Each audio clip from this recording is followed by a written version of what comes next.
Sa ngayon, pupunta muna tayo sa jewelry shop ng pamangkin ko. Jewelry shop po?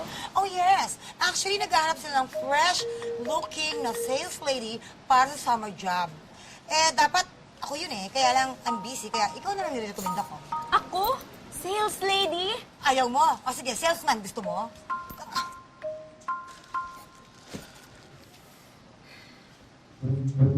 Tita! Uy!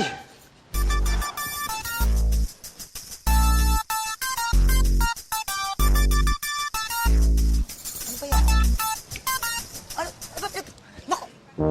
Ano ka bang bata ka? Bakit ka ba sa'yo ng sayaw, ha? Wala lang. Alam mo na, papalipas lang inip dito sa pwesto ni Mama. Ay. Anyway, pamangkin ko nga pala si Jojo. Jojo, this is Ronron, my future son. And this is Myrtle. Siya yung ano... Yung sales lady na i-recommend mo?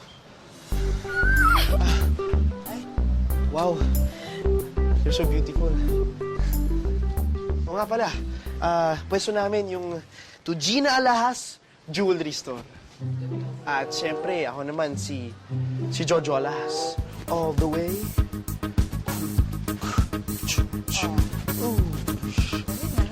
At your service. Ako naman si Myrtle. Nice meeting you, Jojo.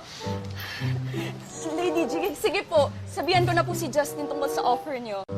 Mukhang masaya ka naman kasama, Jojo eh. Naku, syempre. Tsaka Myrtle, salamat ha. At promise, hindi ka mainip dito. ano kakalig ka? Parang kang bulatin nilagyan ng asin. Dean, you're a fool! You forgot to date Isabel on Valentine's Day? You're unbelievable! You're unforgivable! You're... Bruha! You're pakilamera! Hindi ko kailangan dito sisi mo. Ang kailangan ko rito, solusyon. Cynthia, sino ka? Sir, sorry. Magandang araw po. Ako nga pala yung pamangkin ni Lady G. Ako si Jojo. Jojo Alahas. All the way. Oh, at your service po. Paano mo naging pamangkin to? Ay, ganun talaga kami. Malayo kami mga Spanish. Ampun ka, no? Justin, pagpapaalam ko nga lang sa'yo, magiging sales lady na nga pala ako sa pwesto nila sa mall. Okay lang? Pumayag ka na. Sa summer pa naman siya mag-start. Sige na, para may pang-ipon naman ako para sa tuition ko next school year. Sige, papayag na ako. Pero ano ba yung negosyo niyo sa mall? Ay, naku sir. Safe na safe pong business naming jewelry store. Jewelry store! Ako, delikado yun. Maraming hold-upan dyan sa pwesto ninyo. Hindi ako papayag. Ayoko! Hindi po, safe po pwesto namin. Ito, tingnan mo ha. Katabi namin, guard post. Katabi ng mall, police station. Oh, edi safe na safe. Di ba? Tsaka, sir, balita ko pala may tabuhan kayo ng girlfriend nyo. Ako, pinaalala mo po. Effective pa naman yung mga alahas namin pang regalo. For sure, magkakapati kayo niyan. Ito po, calling card ko. O, ayan o. Kung may time ka, punta ka. May discount ka pa. O, ayos ba? Alam mo, gusto ko tong Jojo na to, ha. May punto, ha. Para magkaayos kami ni My Loves ko, ha. O, sige, papayag na ako, pero siguraduhin mo lang, walang mangyayari kay Chang, ha. Bantayan mo yan, ha. Mahalagaan ko talaga to. Justin! Justin! May nararamdaman kong mukhang nauuhaw ka. Baka gusto mo muna uminom. Oh. At parang, hindi kayo galit sa akin, Tatay Mac, kahit na nagkatampuhan kami ni My Loves. Sus naman! Ikaw naman! Kung galit ba ako sa'yo, paghahaib pa kinang maiinom. Gusto ko sa inyo, understanding kayo, eh.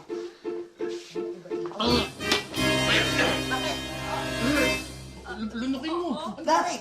Ano ba to? Tatay Mac! Bakit yung Sunday News puro tamtas yan? Bubutasin mo ba itong bidok ako? Alam mo, Justin, sa susunod, nakalusot ka dyan eh. Ilalagay ko pako para matusok na yung lalamunan mo, damuho ka. Hindi ba hindi man lalamunan mo, ha? Hindi tumusok.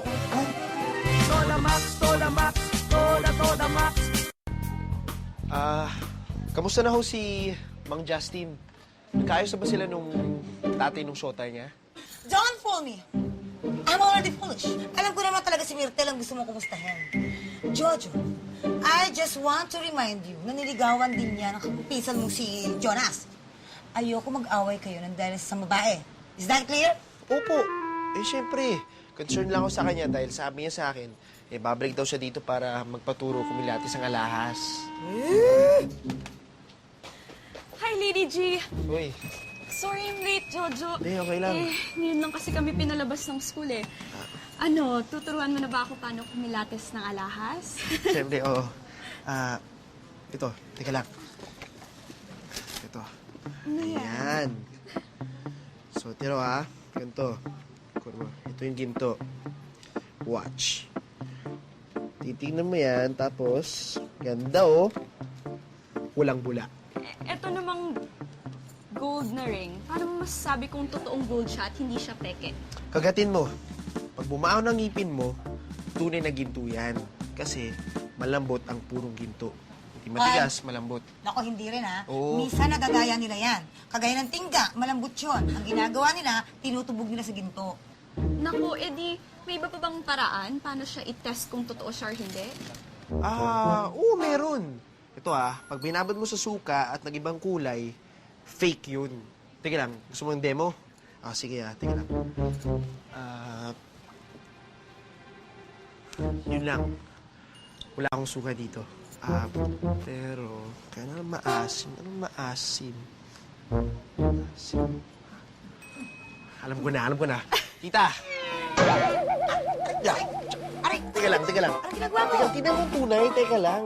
Testing natin kung tunay yung ginto. Teka lang. Jojo, Tita, sinasabi- teka lang. Okay, tita. Konting tisa lang. 1, 2, 3. Tignan mo. Solid gold na naman yan. Oh! Ba't namuti? Ibig sabihin yan, fake yan. At mas original pang asim ng kilikili ko. Tita, namuti lahat ng alahas namin sa'yo. Halika na, ang happy-happy na ng kilikili ko. Tama na, maawa ka na sa akin. Sige, teka lang. Tiri mo ko sa klinik. Pasikot na natin to. Berdeng, pabantay saglit ha. Babalik kami agad, promise. Okay? Dali. Thank you. Wait lang. Jojo, wait lang. Sandali. Wait rin ako eh. Ate, favor po. Pwede pa bantay po? Okay lang? Thank you po Sige.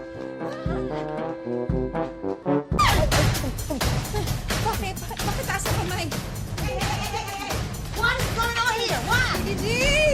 Justin, Isabel! Ha? Kilala niyo sila? Opo. Ano bang ginawa nila? Inold na po nila itong jewelry shop. Miyembro po sila ng pamalugang. Ha? Ay, sir, Oh, teka lang! Dito ka lang! Opo, Dito na kami! Yes, this is a mistake. They are friends. Oo, sir, hindi po kami magnanakaw, hindi kami member ng kahit anong gang. Sir, nurse! Sa pasensya na po kayo magpaliwanag! What? Dali! Wala ka